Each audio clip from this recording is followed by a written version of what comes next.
I would like to now turn to President Joko Widodo of Indonesia. Indonesia has been a wonderful leader on the forest agenda over recent years, and you are also the co-chair, dear President, of the Forest, Agriculture, Commodities and Trade Dialogue.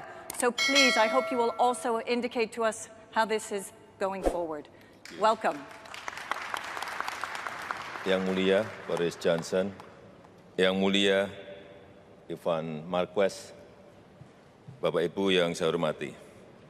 Pada KTT kemarin, saya menyampaikan bahwa sektor kehutanan dan lahan di Indonesia akan mencapai net carbon sink pada tahun 2030. Ini adalah komitmen Indonesia untuk menjadi bagian dari solusi. Dan capaian nyata Indonesia di sektor kehutanan tidak terbantahkan. Pada tahun 2020, tingkat kebakaran hutan di Indonesia diminimalisir hingga 82%. Pada tahun 2019, penurunan emisi dari hutan dan tata guna lahan juga ditekan hingga 40,9% jika dibandingkan tahun 2015. Deforestasi hutan di Indonesia juga mencapai tingkat terendah dalam 20 tahun terakhir. Ini dilakukan saat dunia tahun lalu kehilangan 12% lebih banyak hutan primer dibanding tahun sebelumnya. Dan ketika banyak negara justru mengalami kebakaran hutan dan lahan terbesar sepanjang sejarah. Keberhasilan ini dicapai karena Indonesia menempatkan aksi iklim dalam konteks pembangunan yang berkelanjutan. Dan kebijakan pengelolaan hutan berkelanjutan harus memadukan pertimbangan lingkungan dengan ekonomi dan sosial. Kemitraan dengan masyarakat juga diutamakan. Program perhutanan sosial dibuat agar konservasi hutan disertai terciptanya penghidupan bagi masyarakat sekitar.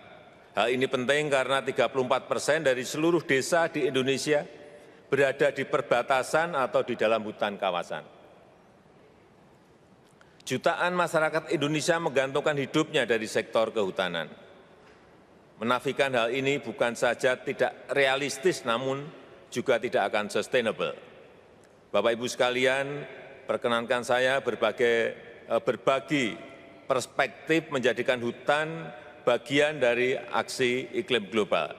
Pertama, perhatian kita harus mencakup seluruh jenis ekosistem hutan, tidak hanya hutan tropis, tapi juga hutan iklim sedang dan boreal. Kebakaran hutan misalnya berdampak pada emisi gas rumah kaca dan keanekaragaman hayati apapun jenis ekosistemnya. Terkait pengelolaan hutan, Indonesia juga telah mengubah paradigma dari manajemen produk hutan menjadi manajemen landscape hutan, sehingga pengelolaan area hutan menjadi lebih menyeluruh. Selain itu, Indonesia juga melakukan restorasi ekosistem mangrove, hutan mangrove yang berperan dalam menyerap dan menyimpan karbon.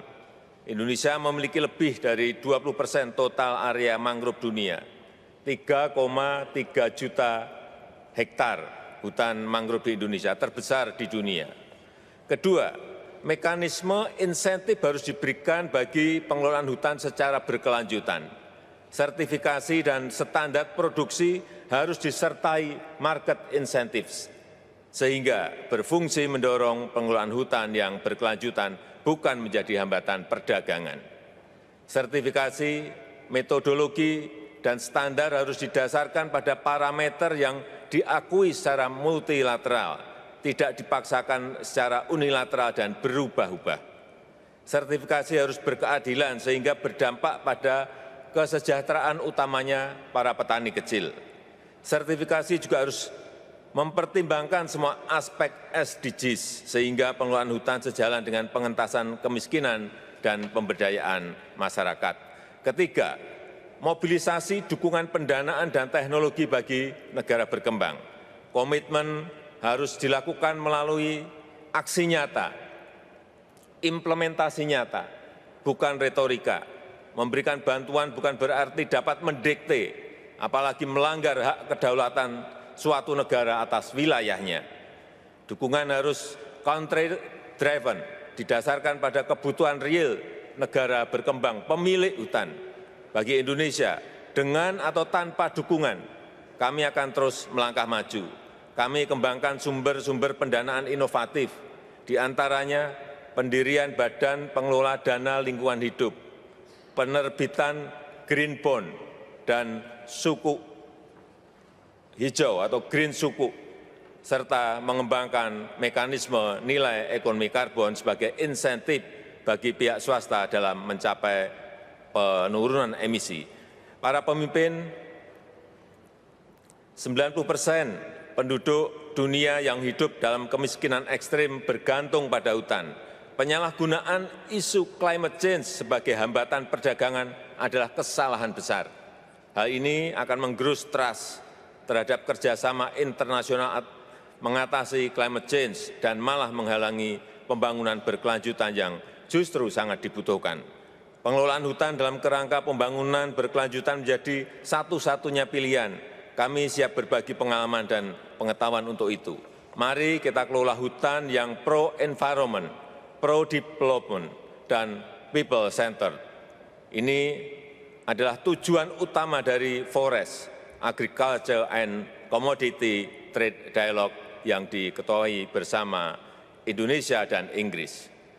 Sehingga hutan akan menjadi solusi berkelanjutan bagi aksi iklim global. Terima kasih.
Ya.